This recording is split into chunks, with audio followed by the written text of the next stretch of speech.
ፈተና በመጣብን ጊዜ እግዚአብሔር እንደሚወዳችሁ ተመልከቱ። እውነቴን የምነግራችሁ ጌታ ሆይ ለምንድን ነው እንዲሁ አክስቴም ሳምንት ዕለት ሞተች፣ እናቴ ደግሞ የዛሬ ወር፣ እንደገና ደግሞ የዛሬ 2 ወር ከስራ ተባረሩ፣ እንደገና ደግሞ ይሄ ቀዶ ተቃጠለብኝ፣ እንደዚህ አለብኝ፣ ጠልታኝ ነው ወይ እባክህን ወይም እባክሽን ልጄ ወደ ቤቴ ኑ ማለት ነበር።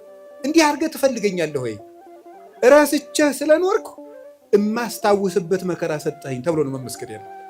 አንተን እንዳስታውስህ የመጥሪያ ደብዳቤ ላክልኝ ነው። መጽሐፍ ቅዱስን ደብዳቤ ጽፎ ላከ፣ ንስሐ አባት ላከ፣ መጽሐፍትን ጽፎ ላከ። በቅዳሴ ጠራን፣ በትምህርት ጠራን፣ በመዝሙር ጠራን። ወንድሞቻችን ሲመጡ በመከራ ጠራን፣ አልተመለስንም። መጨረሻ ላይ ደግሞ የመከራ መልእክት ይልካል። እባካችሁ ኑ ነው። ለምኖ የሚያድን አምላክ እንደ እግዚአብሔር ያለ አለን? ለምኖ እኮ ነው የሚያድነው። አሁን ሙሴን አላያችሁትም? እንዴት አስፈራርቶ መመለስ እንደፈለገ። እስራኤል ጣዖት ሲያመልኩ ሙሴ አቤት ተወኝ እጄ ላጠፋቸው። አሁን ሙሴ እግዚአብሔር ጨብጦ ስር ይዞት እጄ ላጠፋቸው ነው። እንዲሁ እኮ ይገርማል እኮ እግዚአብሔር የሚያደርገው ነው። ኧረ ተው አታጥፋ። እንዲህ ማብላት ሲያቅተው ጊዜ በረሃ አምጥቶ ጨረሳቸው ነው የሚለው አለ ሙሴ። እግዚአብሔር እንዳይሰደብበት ነው እሱ። 40 ዓመት ማብላት ሲያቅተው በረሃ አምጥቶ ጨረሳቸው ነው የሚለው አለ።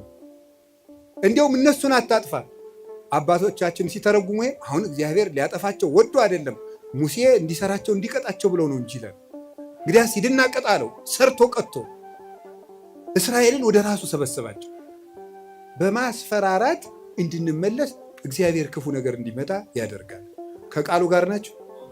ከቃሉ ጋር ናቸው። እግዚአብሔር ከሁላችን ጋር ይሁን። ስንት ሰው ነው እግዚአብሔር በሚያውቀው እንዴ ተነግሮ እኔ እንዲያው አሁን ሰውየው መዚህ ስለሌለ ተመስገን ነው ልናገር። ተነግሮ ይሄንም አይሰማውም፣ ችግር የለም።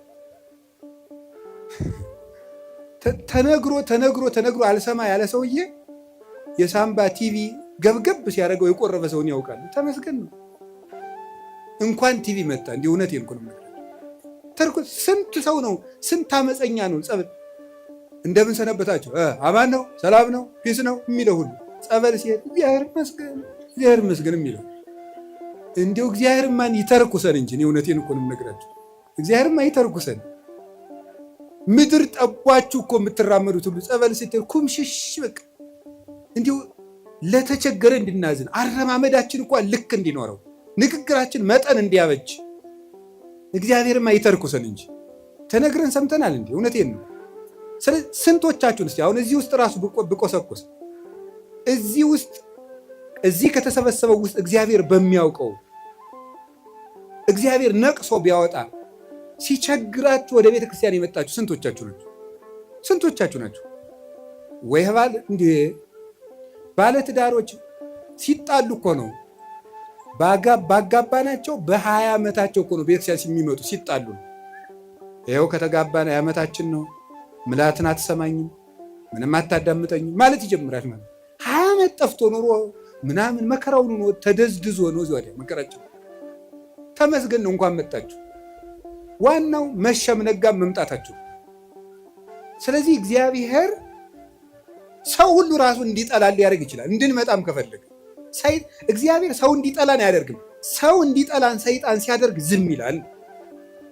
ይሄ እግዚአብሔር እኛን የሚጠራበት መንገድ ነው። በቸርነቱ ወደ ቤቱ ይጥራን። የነነዌ ሰዎች የሚያስተምሩን ይሄንን ነው።